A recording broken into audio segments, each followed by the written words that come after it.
time for our Law News segment sponsored by the Law Office of Gig and Giancola. Join with us now. We've got the lawyers Christopher Giancola, Michael Gig. Welcome back to the show. Good morning. Good morning. All right. Tell us about the law that you guys practice together. Well, we do a lot of stuff. I do a Social Security disability and personal injury. Mike does wills, trusts, estates, and real estate. Okay. And Michael, we have a question for you this morning all about a will. So it comes into us, it says, my father had a will. Then after my mother passed, he changed it. He didn't get the new will notarized like his previous one was. Now, if he dies without getting it notarized, is the will still good? Yeah, this is a good question. Most people think with any legal document that it has to be notarized to be official or anything. That's not the case, and that's not the case with a will either. The general rule is, as long as the will is you know, signed and everything and executed according to the law, the later will is always the one that's the enforceable one and the one that would be used after the person passes. Now, in this case, just the fact that the later will was not notarized does not mean that you can't use that will.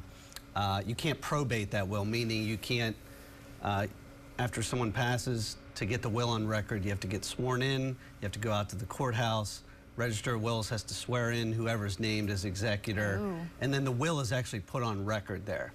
It does not have to be notarized, but what they will need to do in this case, and it doesn't say in the question, but were there witnesses on the will that witnessed the signature? If there are witnesses, and it sounds like this might have been, most attorneys would have it notarized, so it sounds like it was maybe some type of handwritten will.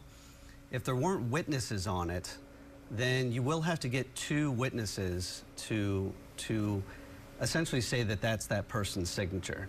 Now, as an extra caveat, those two witnesses cannot be beneficiaries in the will, so they can't have an interest in the estate.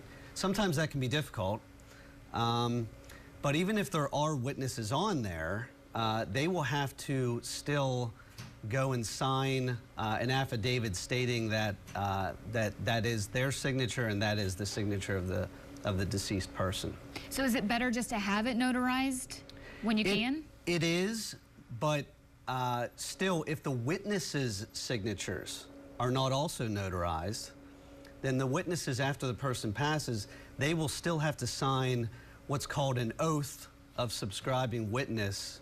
It's a document that you can get online too, or they have them at the Register of Wills office. Each witness would have to sign that, an oath stating, and that oath is notarized, stating that yes, that's my signature as a witness on the will. That's interesting. I didn't realize it was so detailed, because is this one of those things, there's a clear-cut way to set up a will, or can you just, you know, you find where people go online and just do whatever and they get what they pay for? Yeah, you know? I've seen a lot. I've seen people that do they get the form online and they kind of just fill in the blanks and sign it. I've received numerous handwritten wills.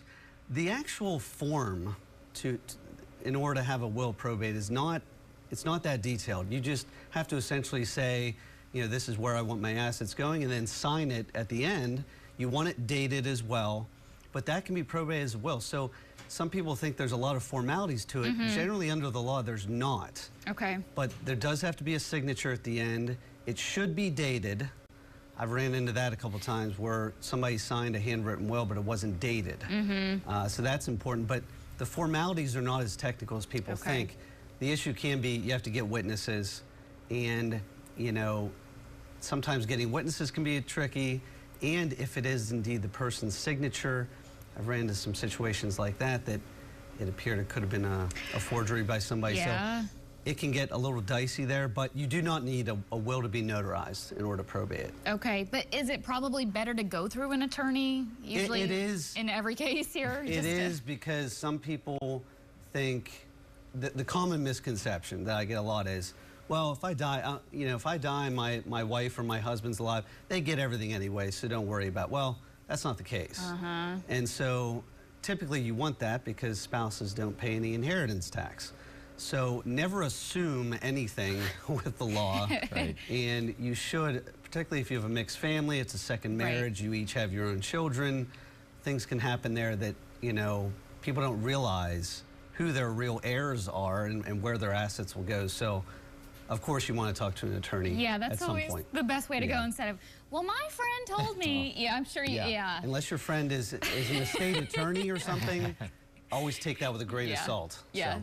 Well, that's the luxury of having you guys here on the show twice a week, because people are able to submit questions here right into our email. They can also give your office a call. Yes, please give us a call at 814-946-1606 or go to our website. All right. Yep. Michael Gigg, Christopher Giancola, they can handle it.